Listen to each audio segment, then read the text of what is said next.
आसंता काली पई आज थारो अभिनंदन जणाउ पिला माने को केउ भाषा रे कथा वार्ता होउची ओडिया भाषा रे आमे कोठिकार लोक ओडिसा रो लोक ओडिसा रे कथित भाषा कोन ओडिया तमे माने जानि दिबो 1936 मसिया रे सारा भारत रे प्रथम भाषा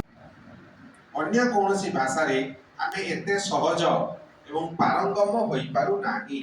एते तमे एकमत कि नुहे हां